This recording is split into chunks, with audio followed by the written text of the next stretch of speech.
पास नंदराज जी पहुंचते, उनका यथावश स्वागत होता है और नंदराज जी कहते महाराज आप यहाँ पर आकर मेरा जीवन सफल कर गए। तो कहते कि प्रभु आप हमारे द्वार चलो। नहीं महाराज, मैं तो आपके यहाँ आपके पुत्र के दर्शन करने आया हूं। मुझे ये बताओ आपने आपके पुत्र का नाम क्या रखा? तब नंदराज जी कहते हैं महाराज अभी तक मेरे बालक का नाम मैंने कुछ नहीं रखा है। गर्गाचारी कहते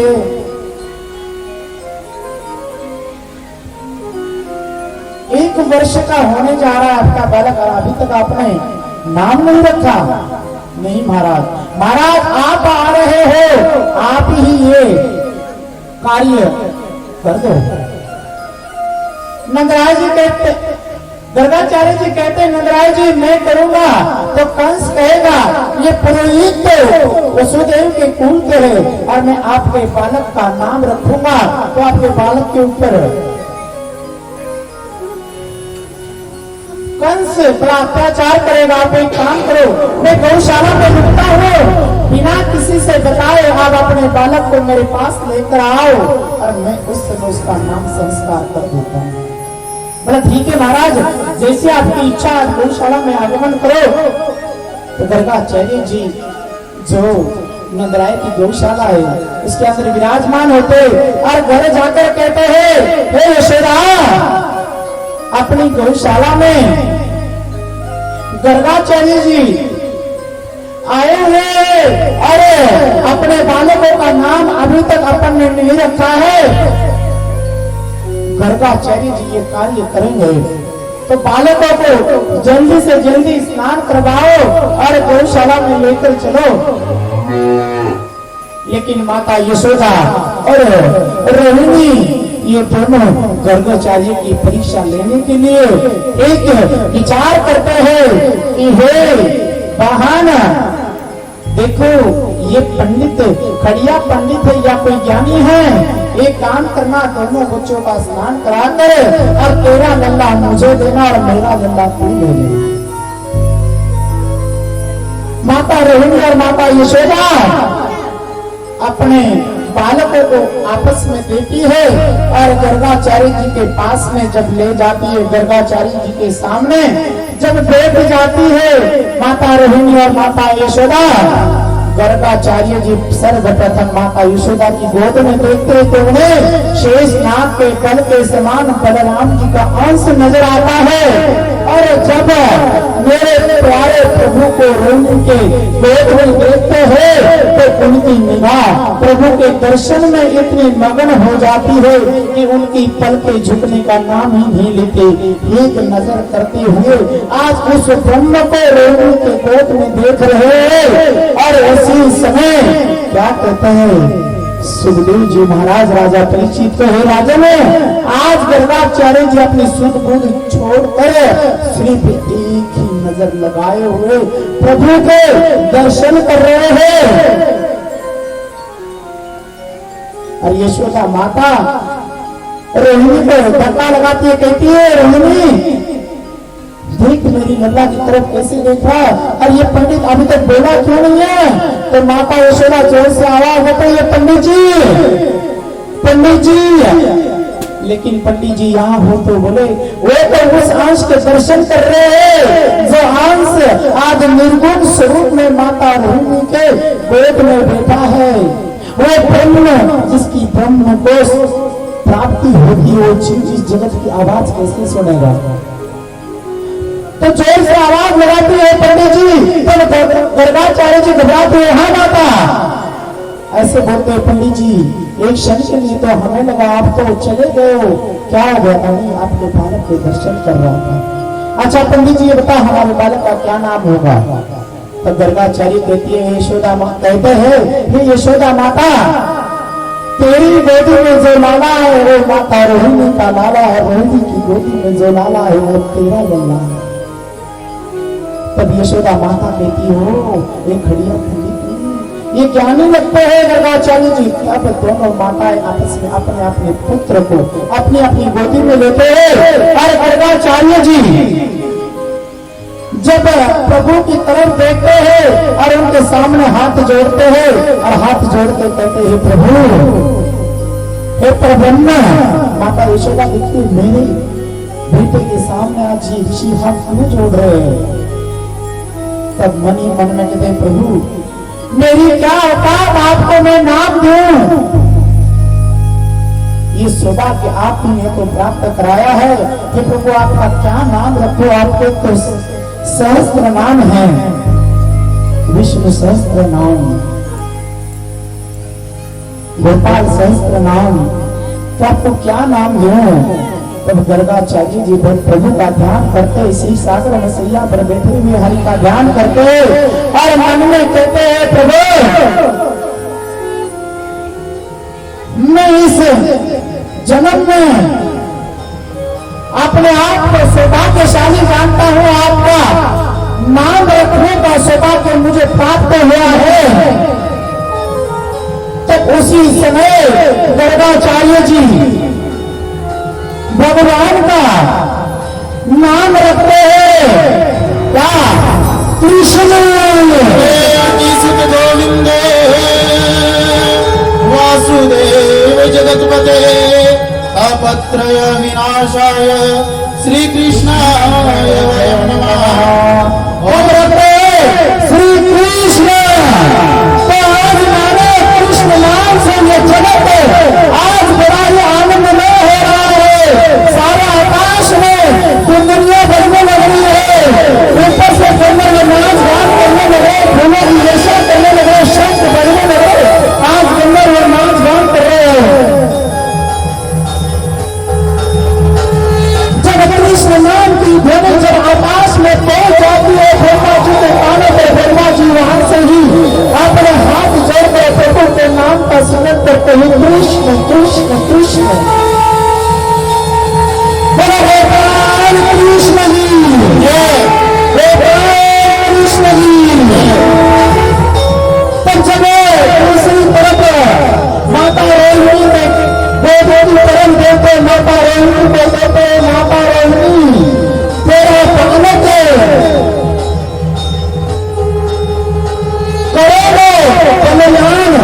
करोड़ों बलवान के समान बलवान होगा, इस सृष्टि का भार उतारेगा, तो इसलिए इसका नाम मैं बलराम रख देता हूं। कृष्ण बलराम की, कृष्ण बलराम की। जब गर्गाचार्य जी नाम रखते तो उसी समय गर्गाचार्य जी देवता जो खड़े हो जाते, गर्गाचार्य जी के ऊपर पुष्पों की वर्षा करते। गर्गाचार्य जी आपको ये सौभाग्य प्राप्त हुआ है। तब सभी देवी देवता भगवान की स्वस्ति वाचन कर देते हैं कि भगवान का नाम मिला है। हरे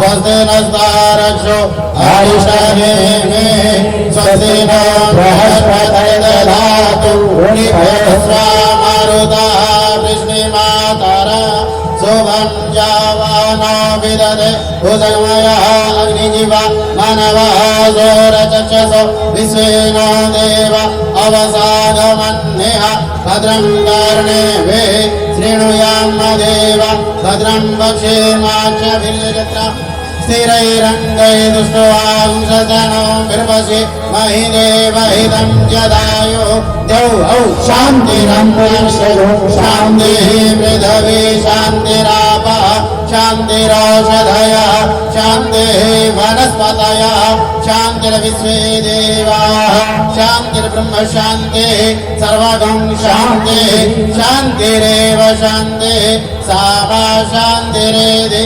सुशान्तिर्भवतु गणानान्त्वा गणपतिगं हवामहे प्रियमनन्त्वा प्रियपतिगं हवामहे निधीनान्त्वा निधिपतिगं हवामहे वसो मम अहं जानि गर्भधनं त्वं जासि गर्भधं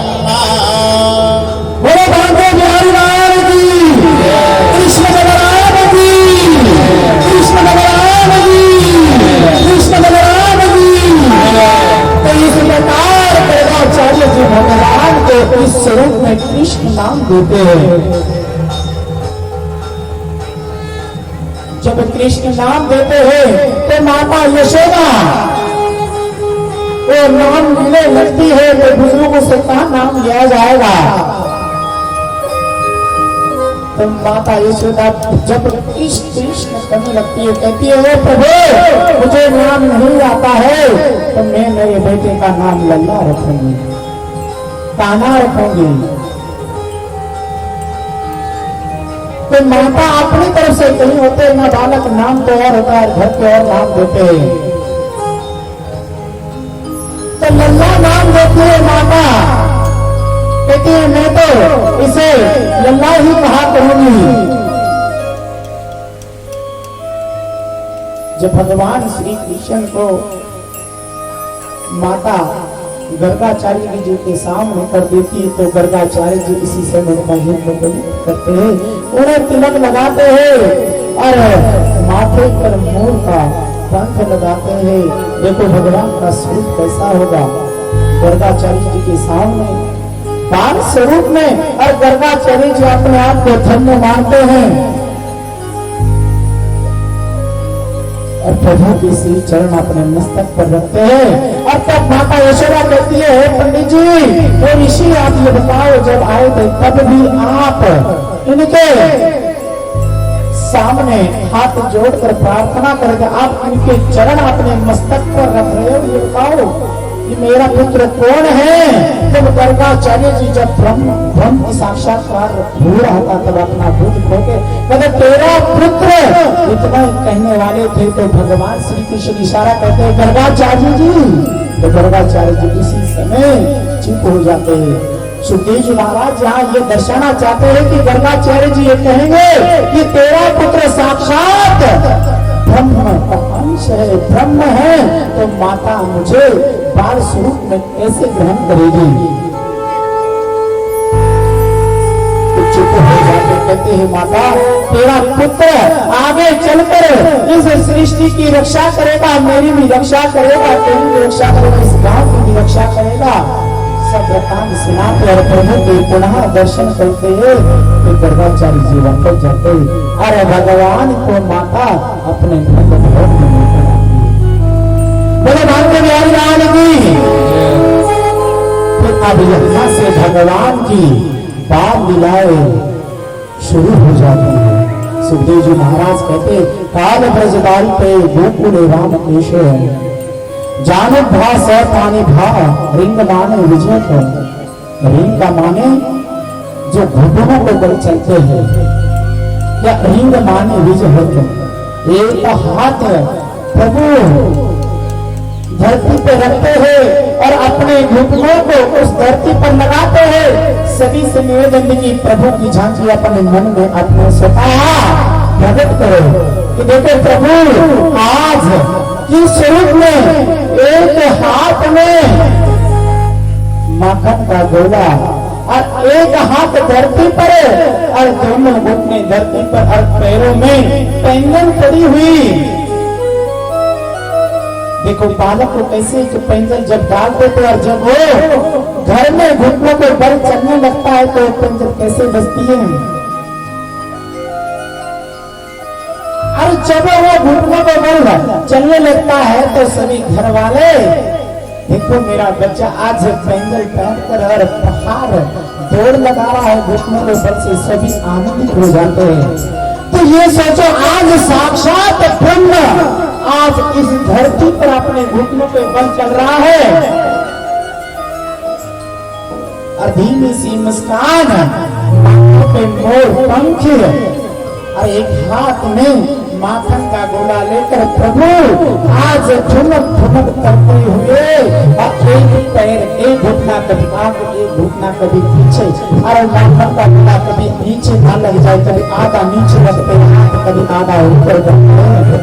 तो मेरे प्यारे प्रभु की छवि जो स्वर्ग में बैठे देवता दिखते हैं और तो स्वर्ग में देखो आज साक्षात ब्रह्म इस धरती का भार उठाने के लिए जिसकी रज पाने के लिए हमें करोड़ों वर्ष तपस्या करनी पड़ती है नंद भवन में, वही रज आज परम पिता परमात्मा वो ब्रह्म अपने घुटनों को बल पर लगाकर और एक हाथ में लगाकर आज धरती माता को कितना आनंद दे रहे हैं।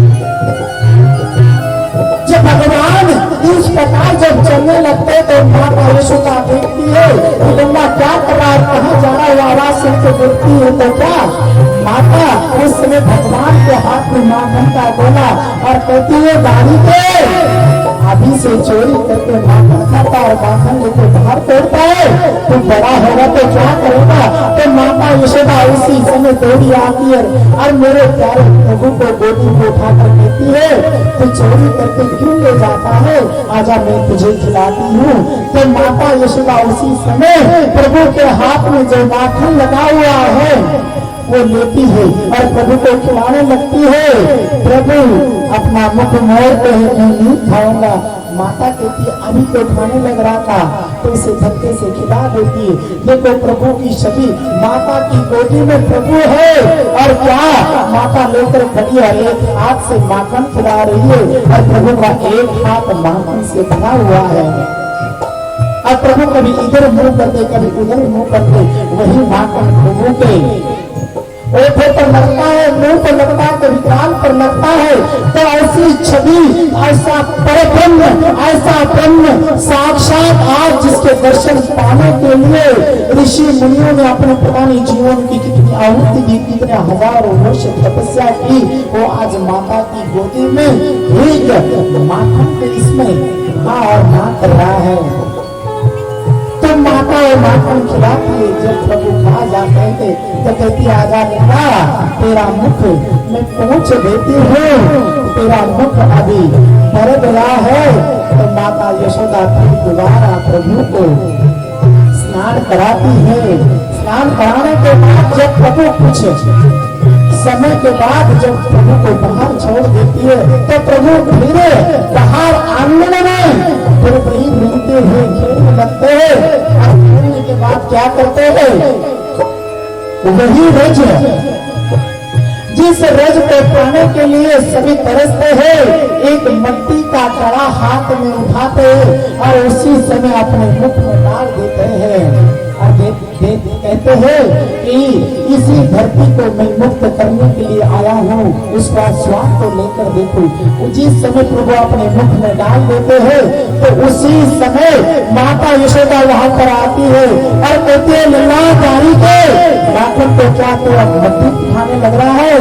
तब भगवान मिला देते हैं, मैंने नहीं माटी खाई है। कहती है मुंह खोल। जब माता यशोदा मुंह खुलवाती है तो भगवान के मुख में आज क्या नजर आता है, पूरा विश्व, पूरा ब्रह्मांड नजर आता है। हजारों सूर्य, हजारों चंद्रमा मुख सब भगवान के मुख में दिखते हैं। माता जब उसका दर्शन करती है मुख का तो मेरे लल्ला के मुख में ये क्या है। तो भगवान सोचते हैं कि माता डर ना जाए तो उसी समय मुख को बंद करते और माता अपने आंख मसलने लगती है कि बुढ़ापन में कुछ ज्यादा ना दिखा। दोबारा फिर कहती है मुख खोल देखती है तो मुख में कहा माफी मिलती है। भगवान है तो माफी नहीं खाई तो कहते दाढ़ी तो अभी तो देखा था मैंने। फिर भगवान को छोड़ देती है और भगवान आज श्री कृष्ण मेरे प्यारे प्रभु अब अपने पैरों के बल चलने लगते। ऐसे एक पग कभी आगे रखते कभी पीछे रखते, कभी गिर जाते हैं कभी खड़े हो जाते हैं। देखो पैरों में कंगन पड़ी हुई भगवान कभी खड़े हो जाते हैं कभी गिर जाते हैं। और वही छवि देखने के लिए जब भगवान आंगन में आते हैं तो जो गोपियां है भगवान की छवि देखने के लिए, भगवान के दर्शन करने के लिए नंदराय के घर आते हैं। कहीं तो गोपियां ऐसी होती है कुछ ना कुछ बहाना करती है कि मैं जाकर नंदराय के यहाँ उस लल्ला के दर्शन करूं, उस ब्रह्म के दर्शन करूं। कहीं कहती है माता आज हमारे यहाँ दूध नहीं है, दूध देना तो ब्रह्म के दर्शन हो जाएंगे, इसलिए फिर झूठ बोलकर आ जाती है। अरे भगवान आज थोड़े और बड़े हो जाते, अपने पैरों के द्वारा वो भागने लगते। देखो छवि कैसी प्यारी लग रही है। भगवान जब दौड़ रहे और पैर में पेंजन पड़ रही है, आज गौशाला में जाने लग रहे हैं भगवान और गौशाला में जाकर क्या करते, कभी एक बच्चा छोड़ देते हैं, उस बच्चे को उधर ले जाते हैं। और बच्चा भी कौन हो, गौ का बच्चा, वो भी एक ऋषि होता है। वहां पर जितने भी जीव जंतु है वो कोई ना कोई ऋषि के स्वरूप में प्रकट होते हैं वहां पर। अरे बच्चा प्रभु के साथ ऐसा लगता है जैसे माता के साथ कोई बालक लगता है। कभी उस बच्चे की पूंछ पकड़ते हैं तो कभी देखते हैं कि वही बात गौ माता को पकड़ते हैं कि इसके स्तन में दूध आ रहा है कि नहीं। तो गौ माता का दूध इतना कोमल होता है, भगवान जब खींचते हैं तो एक धार उनके मुख पर लगती है, भगवान घबरा जाते और एक फूल जब मुख में पड़ जाती है कहते ही तो मीठा है। तो भगवान घबराते फिर दोबारा जैसे बच्चा करने लगता है, भगवान फिर उस दूध को निकाले, गौ माता सोचती है जो ब्रह्म, जिस ब्रह्म की दोहन करने की शक्ति हमने अभी तक पाई नहीं है, ब्रह्म आज मुझे दोहन करना है। तो गौ माता आज मानो ऐसी सील होकर दोहन करवा रही है और भगवान को इतना मजा आ रहा है। आज भगवान उस दूध को निकालते, कभी छोड़ते, कभी देखते। गौ माता का सौभाग्य देखो, आज ब्रह्म साक्षात उनका दोहन कर रहा है। कभी क्या करते, कभी गोबर उठाते हैं, कभी छोटे बच्चे को मार देते हैं, तो कभी बच्चों के बच्चे होता है इसके नीचे से निकल जाते हैं, कभी उनके सींग को पकड़कर भगवान लपेटते हैं। तो गौ माता भी कभी सींग नीचे करती है, भगवान लपेटते हैं तो उसे ऊपर कर देती है, कभी नीचे कर देती है। भगवान इस गौ का आनंद लेते हैं। और माता यशोदा उधर ढूंढती है, लल्ला कहाँ है, लल्ला कहाँ है। तो भगवान उसी समय क्या करते हैं कि माता को डराने के लिए एक गौ के पीछे छुप जाते हैं और माता देखते लल्ला कहाँ है। तो भगवान आवाज देते, मैया मैं आऊं, मुझे ढूंढ लो। जब माता भगवान को ढूंढती और देखती है कि भगवान आज गौ के गोबर में लिपटे हुए हैं, आज वस्त्र मानो भगवान के कुछ समझ में नहीं आ रहे। और बेटा गाड़ी दे, तूने क्या कर दिया, अभी तो तुझे स्नान करवाया था, देख तेरा क्या हाल हो रहा है। तो कहते हैं सुखदेव जी महाराज, देखो ब्रह्म आज साक्षात गौ के गोबर में लिपा हुआ है। राजन कहते हैं राजा परीक्षित, कर लो दर्शन उसी ब्रह्म के जिस ब्रह्म को आप पाना चाहते। आज में नंदराय के यशोदा के यहाँ गोबर में लिपा हुआ है। तब यशोदा माता लल्ला को उठाकर फिर दोबारा स्नान कराती है। आप अगले दिन क्या होता है, जब भगवान उठते हैं तो एक गोपी भगवान के दर्शन करने के लिए आती है और दर्शन भी किस बात करके भगवान को देखती है और कहती है, लल्ला मेरे यहाँ गोबर है, मुझे गोबर चाहिए। भगवान कहते हैं नहीं। यशोदा आती आकर से क्या हो गया लल्ला, माता ये कहती है गोपी कि मुझे गोबर चाहिए। तो क्या होता है, नहीं अरे लल्ला तेरे बाप के यहाँ 9 लक्ष गाय है, दूध का भंडार है और तो गोबर के लिए मना कर रहा है। तो कहती है गोपी को, गोपी जा गौशाला में तुझे जितना गोबर चाहिए वो लेके जा। तो लल्ला कहते माता मैं इस गोपी के साथ जाऊंगा, क्या पता ये अपना गोबर ज्यादा ना ले जाए। तो भगवान उस गोपी के साथ जाता है और गोपी उस लल्ला के दर्शन पाने के लिए ललायत रहती है और एक अपना जो बर्तन होता है उसके अंदर गोबर डालती है और भगवान की तरफ निगाह से देखती है। और भगवान भी उस गौशाला में देखते हैं अपनी तिरछी निगाह से कि ये कितना भर रही है। गोपी को यहाँ से पता नहीं चलता कि गोबर कितना डालना उस बर्तन में वो भरी जाती है। फिर काना को तो देख बावड़ी हो रही क्या, इसके अंदर गोबर आई नहीं हुआ तो कितना डाल। अरे लल्ला क्या करे, तेरी छवि देख के मुझे पता ही नहीं चलता। अरे लल्ला एक काम कर ले, मैं अब ये गोबर कैसे निकाले, बाहर फिर दोबारा डालना पड़ेगा, थोड़ा कष्ट करे, ये गोबर मेरे सिर पर रखवा दे, ये बर्तन मेरे सिर पर रखवा दे। अरे दादी की हमारी गोबर लेते हमें कहती है उठवा ले, नहीं उठा। अरे लल्ला तो एक काम कर ले, तो मेरा गोबर उठवाएगा ना तो मैं तुझे माखन दूंगी। अच्छा बोला ये सौदा ठीक है, भगवान को कुछ देना चाहिए, देने के बदले ही भगवान कुछ ना कुछ देते हैं। तो ठीक है, भगवान लग जाते हैं एक गोबर का वो बर्तन उठाकर उस बेटी के ऊपर रख देते हैं, और वही बेटी जब ब्रह्म का साक्षात्कार होता है, ब्रह्म मेरी इतने निकट है, उनके दर्शन करती है और दौड़ी दौड़ी जाती है, वो अपने घर में गोबर डाल के आती है, फिर आ जाती है, बोला मुझे एक और चाहिए, फिर भर देती है, फिर भगवान उठाते हैं। जब गिनती होती है 1 2 3 4, भगवान देते मैं आगे को भूल गया, चलो प्यारे लल्ला एक काम करो, तू मुझे उठाता जा, मैं तेरे मुख के ऊपर एक एक बिंदी बनाती जाऊंगी, जितनी गोबर की बिंदियां बनेगी उतनी ही गिन के तुझे माखन के गोले दे दूंगी। भगवान को तो ये ठीक है। जब गोपी एक एक फासले में गोबर उठाती है, एक एक बार ले जाती है, भगवान श्री कृष्ण के ऊपर एक एक बिंदी लगाती रहती है। इस प्रकार जब मुख चारों तरफ से भर जाता है तो भगवान थक जाते हैं, तो इतने में वहाँ यशोदा माता आती है, कहते लल्ला क्या कर रहा है। लल्ला जब उसकी तरफ मुख करते हैं तो देखते हुए क्या हो रहा है, दारू के गोबर में घस गया और थोड़ा रिजल्ट करने लगते हैं, माता इस गोपी ने मुझे कहा था जितने तो मुझे गोबर पे ये बर्तन उठवाएगा, फासले को उठवा तुझे मैं माखन को ये बिंदी लगा रही है। जब माता अपने पल्लू का जो वस्त्र होता उस पल्लू को पकड़कर भगवान के माथे के ऊपर लगाने लगती है, तो भगवान हाथ पकड़ते माता रुके, तो इसे निकालना देगा, हमारा हिसाब किताब है। बोला बारी को माखन तुझे जितना चाहिए मैं दे देती हूँ, और तुम ये क्या कर रहा। बोला माता नहीं, पहले से की ना, उसके बाद इसे उठा रहे, बारी को जान दे जितना है इससे ज्यादा दे देगी।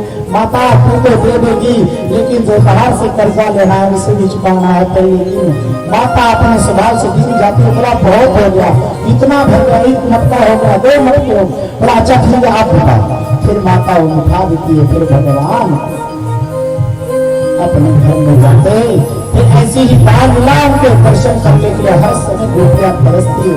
अब इधर क्या होता है, भगवान आप अपनी बेटी को पार करते हैं, और पार करते हुए भगवान श्री कृष्ण और बलराम जी दोनों भाई जब तैयार होते, एक दूसरे का हाथ पकड़ते हैं, मस्तक पर मोर का पंख पीताम्बर ओढ़े दोनों भाई एक दूसरे का हाथ पकड़कर गली में निकलते हैं। तो गोपियां उनकी छवि देखने के लिए अपने घर के बाहर आती है, देखो लल्ला कैसे जा रहा है। कभी भगवान श्री कृष्ण बलराम जी को इधर खींचते, कभी बलराम जी उधर खींचते, दोनों भाई छठी के स्वरूप में जब नंद गांव में प्रवेश करते, सभी गोपियां उनके दर्शन करके प्रथार्थ होती है, और उनके साथ ग्वाल बाल भी जुड़ जाते हैं, सुदामा आदि दामाद आदि सभी जुड़ जाते हैं। अरे भगवान उस गली की परिचना करते हैं कि ये गली कौन सी है, ये गली कौन सी है, ये कौन सा है, क्या है। क्योंकि भगवान मन में सोचते अभी तो पता चलेगा, क्यों छोड़ दे तो गलियों का घर का पता होना चाहिए। मैं गलियों को अभी देखूंगा, कौन सी गली से निकला जाएगा, कौन सी गली से भागा जाएगा, कौन सी गली से कौन सी गली को कनेक्शन होगा, मैं अभी देखूंगा। अपने बिहार पे रहते हैं, क्योंकि कहते आगे चलकर माखन छोड़ना है, माखन चोरी करना है। तब भगवान जब थोड़े और बड़े हो जाते हैं तो क्या करते हैं, एक मंडली बनाते हैं, उस मंडली के प्रधान स्वतः बनते हैं। यमुना के किनारे सभी ग्वालों को इकट्ठा करके कहते, अरे दादाजी दादाजी देख तुम इतने पतले दुबले क्यों हो, तुम्हारे घर में माखन नहीं होता। तो प्रभु कहते हैं कहना तेरे घर में तो तू अकेला है, हम 2-3 भाई है, और माता जितना भी दूध होता है डेयरी में डाल देती है, घर में घी कैसे बनेगा। जैसे आजकल सभी डाल देते हैं, घर में कहाँ बनता है। तो सभी माताएं कंस के यहाँ कहाँ मथुरा में बेच देती है, उनके सैनिक खाते और राष्ट्रपुष्ट होते, हमें कुछ धन मिलता है, इससे चलता है।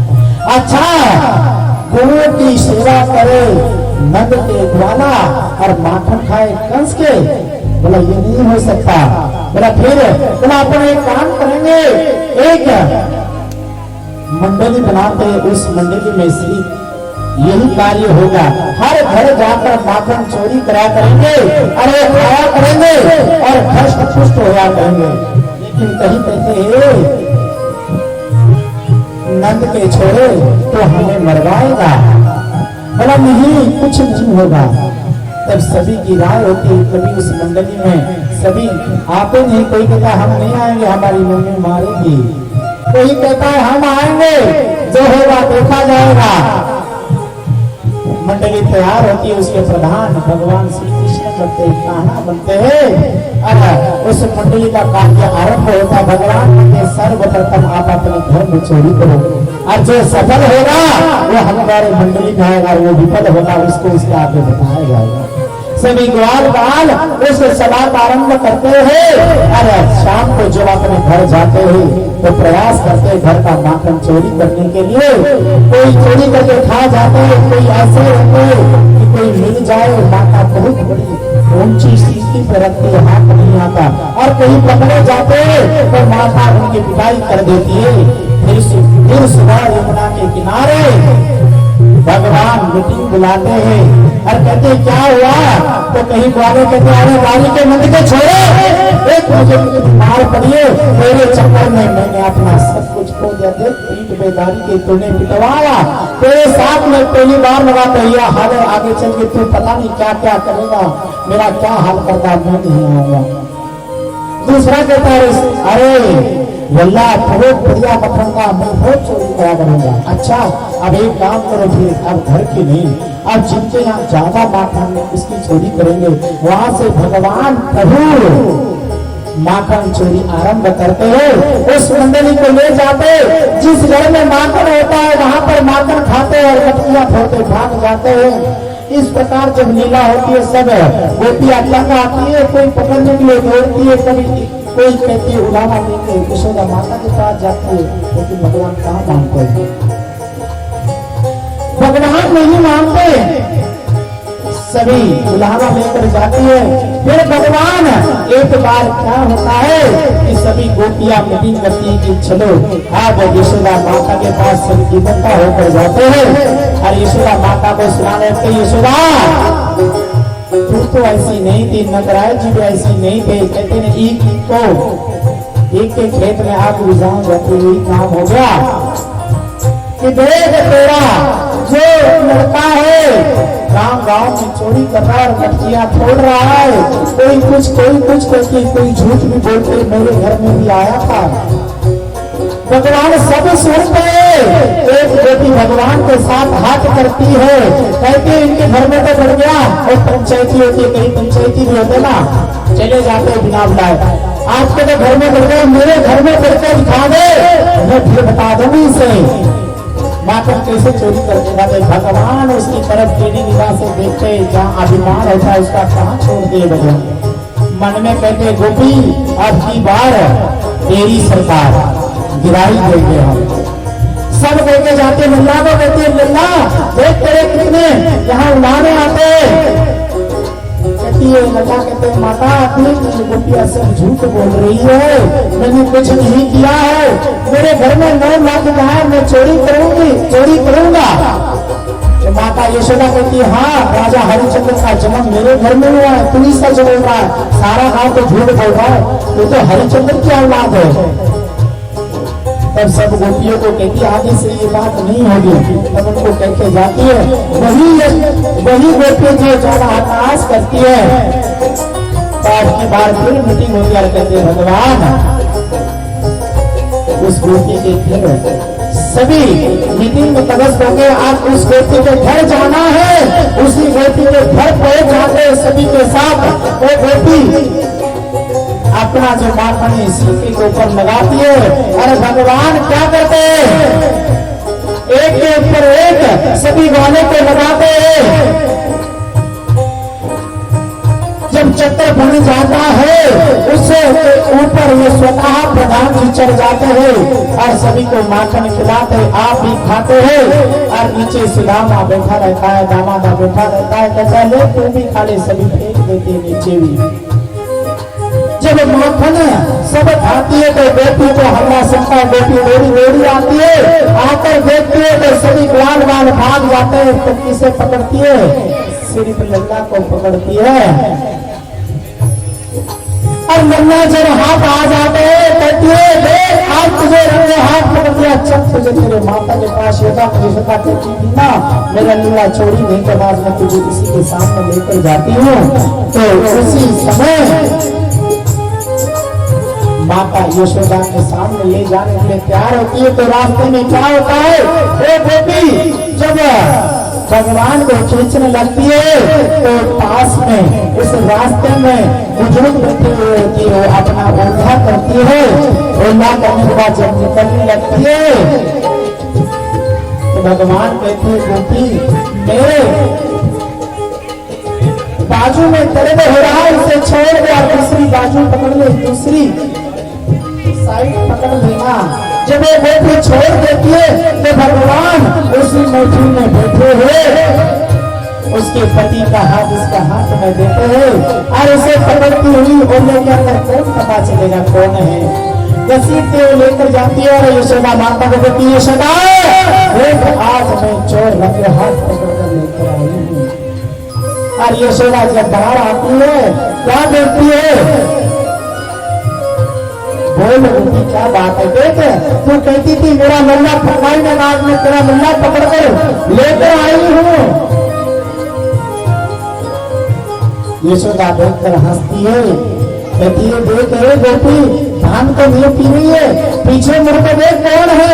जब पीछे मुड़कर देखती है तो उसका पति नजर आता है और छोड़ देती, कहती आप कैसे आ गए मेरे पीछे। बोले जय श्री राम। चोरी माखन की दे छोड़ सावरे मैं समझाऊं तो, चोरी माखन की दे छोड़ सावरे मैं समझाऊं तो, मैं समझ जन्म खड़े और बंसुरी बजा रहे। आज मानो सभी गौओं को आज भूख नहीं लग रही है, भगवान की वो मधुर मधुर बंसुरी सुनकर सभी गौएं भगवान के सभी पर बैठ जाते और भगवान अपनी आंखें बंद करते हुए मेरी काम करते हुए एक तरफ लकड़ी का भार फेंकते हैं और वो बंसुरी बजाते हैं। सभी बचने ग्वाल भगवान के सभी गाकर बैठ जाते हैं। उस मधुर धुन सुनकर आज माता सरस्वती भी खुद देखती कि देखो ये सुर आज जिसके लिए मैंने परमपिता परमात्मा को इस धरती पर जिस मुख से सुर निकल रहे हैं उसे देखकर सरस्वती कहती कि मेरे भाग्य आज 7 सुर भगवान की तरफ से मुझे मिल रहे हैं। तो माता सरस्वती भी उस बंसुरी पर आकर सुरों का आनंद लेती है। जब बस कुछ क्षण बीत जाता है यही नहीं पता लगता कि शाम कब होगी, भगवान आंखें खोल देती तो सभी ग्वाल बछड़े बैठे रहते। तो शाम का समय होता है तो नहीं ये चली भी नहीं है तो भगवान किसी तरह ले जाते हैं। और गौ माता आज मानो कि हजारों वर्ष भूखी बैठी थी भगवान की मधुर सुनने के लिए, आज उनके मानस कमर में दूध हर रोज से ज्यादा हो रहा है, उन्होंने घास भी नहीं खाई। और जब वो अपने घर पहुंच जाती है गौशाला में पहुंच जाती है, माता यशोदा देखती है कि आज सभी गौएं दूध देने के लिए इतने उत्पादन क्यों हो रही है। तो माता यशोदा दूध दोहन कर लेती है तो एक एक बेला आज मानो 10 दिनों का दूध इकट्ठा कर दूध का मंथन कर लिए। जब दूध यशोदा माता तंग रहती है, लेकिन सुखदेव जी वर्णन करते हैं कि देखो आज प्रभु की बंसुरी की धूम सुनकर एक धूम प्रभु की सुनने के लिए जो करोड़ों वर्ष तपस्या करनी पड़ती है और वही आज गौरों में सुनी, इसलिए दूध वो सबसे ज्यादा है। इसी प्रकार भगवान हर रोज गौओं को चराते हैं। एक दिन क्या होता है, उस जंगल में एक आभासुर नाम का राक्षस एक बछड़े के रूप में आता है और ये देखता है कि मैं आज कृष्ण को मारकर कंस के यहाँ से धन प्राप्त करूंगा। और बछड़े के स्वरूप में आज मानो इतना बल अपने अंदर ग्रहण करता है कि एक ही क्षण में ईश्वर से मृत्यु के भार उठा प्राण कर अजगर बना। लेकिन अगर बलराम जी ये देखते हैं कि कोई बछड़ा आ रहा है अलग, बलराम जी उस बछड़े को पकड़ कर घुमाकर उसे धरती पर मार देते, तो इसी समय उस बछड़े का देहांत होता है। इस प्रकार भगवान हर रोज कभी आकासुर, कभी धेनासुर, कभी कालिया नाग का दहन करते हैं। आपको कथा से प्रचलित है, सभी आप बेचैन हो रहे हैं कि कथा कभी 6 ना बजा दे, लेकिन कथा समाप्ति इसी समय है। तो एक लीला है कालिया नाग की, कालिया गौ की। देखो ये क्या लीला शिल्पी जी महाराज वर्णन करते हैं कि राजा परीक्षित, एक समय की बात है, भगवान जब उस जंगल में गैया चराते हैं तो वहां पर एक कालिया तो था, कालिंदा कालिया संधि। उस दोहों में, उस तालाब में एक कालिया नाग रहता था। उस नाग में इतना जहर था कि उस तालाब के ऊपर कोई पक्षी भी गुजर जाए तो पक्षी की मृत्यु को प्राप्त हो जाएगा।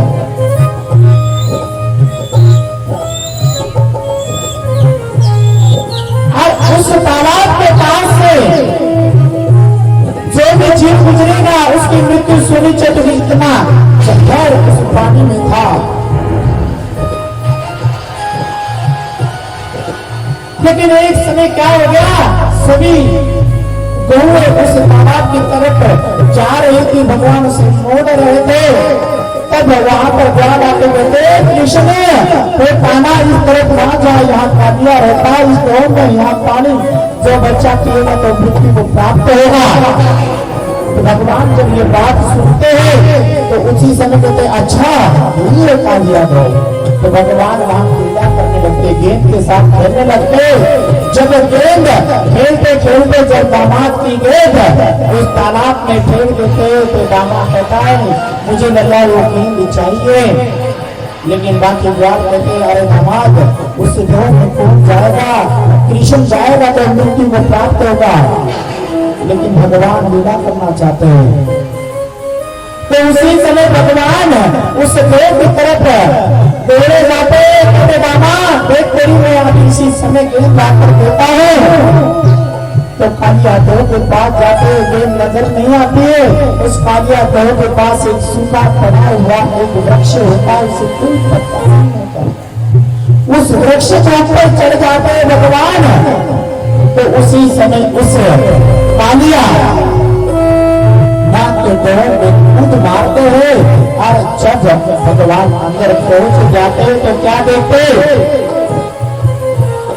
कालिया नाग सो रहा है और उस जगह पहुंच जाते हैं। गेंद उस नाग के समीप दिखती है तो भगवान ले जाने लगते हैं। तो नाग की पत्नियां, जो नाग पत्नियां देखती है, एक ग्वाला इस गौ में यहाँ तक अभी तक बचा हुआ कैसे आया है, चलो बच गया। अपने स्वामी शहर कर रहे उठ जाए, इस ग्वाले को छोड़ेंगे नहीं। देखिए इसका शरीर कितना कोमल है, कितना सुंदर है, सांवला है। उसे समझा कि अरे ग्वाल को यहाँ से चला जा, हमारे स्वामी उठेंगे तो तुझे मृत्यु प्राप्त होगी। तब कहते मैं गेंद लिए नहीं जाऊंगा। भगवान हट करते हैं और जब वो गेंद लेने के लिए उन नाग पत्नी से छुप जाते, गेंद लेने के लिए जाते हैं, जाने के बाद गेंद उठाकर चुपचाप नहीं आते, उसी समय कालिया को लात मार देते हैं। और भगवान की बात इतनी वेग से लग जाती है तो कालिया उसी समय नींद से जाग जाता है। यही जीवन है, जीवन के अंदर जितना जहर भरा है, भक्ति का एक अंश, भक्ति की एक लात भगवान की लग जाए तो ये जीवन से जागरूक होकर जीवन परमात्मा को प्राप्त हो। जब लात मारते कालिया के 100 फन होते तब एक बनाया जाता है अपने आकाश वेग से। सामने देखता है क्या एक बाला समीप खड़ा है, किसने मुझे उठाया है। भगवान कहते मैंने उठाया है तुझे, तो क्या करेगा। तब उसी समय कालिया नाग 100 भ्रमों के साथ भगवान के ऊपर आक्रमण करते थे। भगवान इतनी वेग से कालिया में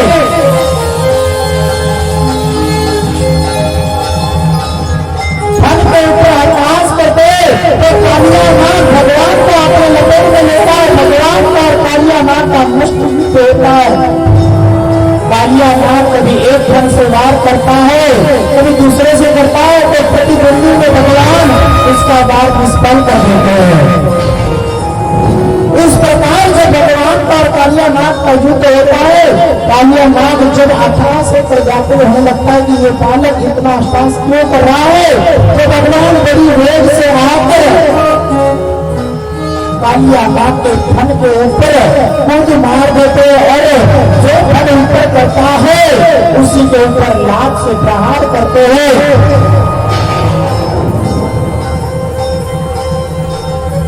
आज मानो भगवान कालिया नाग को कहना चाहते तेरे अंदर जितना जहर है मैं उसे नष्ट कर दूंगा और तेरा जितने अंदर प्रीत है उसे जाकर करूंगा। कालिया नाग फिर भी नहीं समझता, इतना होने के बाद भी ये साक्षात ब्रह्म है।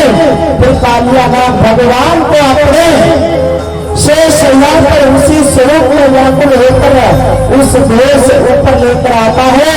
तो बार बार देखते उधर क्या भगवान कालिया के शेष नाग पर नृत्य कर रहे।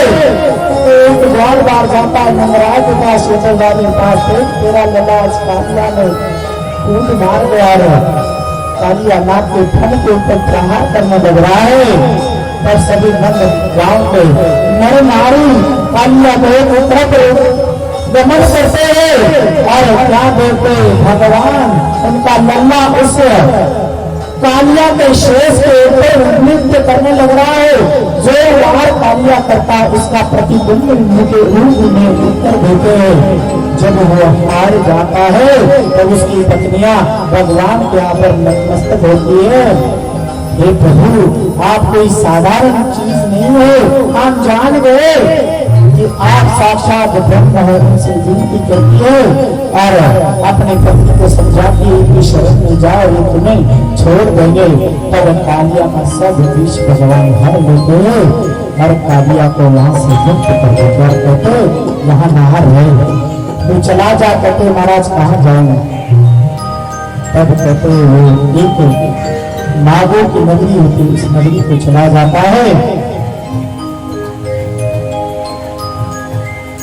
भगवान उस कालिया देह से बाहर आकर यशोदा के सामने आते हैं। तो उसी समय ये कालिया का प्रसंग भगवान सुखदेव जी महाराज वांच कर देते हैं। इसी प्रकार दानव राक्षस का वध किया, बालक का सुर चीर हरण किया। जब गोपियां स्नान कर रही थी तो उनके वस्त्र चुरा के भगवान ने ये संदेश दिया कि जब स्नान कर रहे हो तो कोई और वहां देखे तो भगवान हर समय दिखता है उस जीव को, ये नहीं करना चाहिए। ब्राह्मण पत्नियों का उद्धार किया, गोवर्धन की अपने 7 दिन इंद्र का मान मर्दन करने के लिए, मान तोड़ने के लिए अपनी उंगली के ऊपर भगवान ने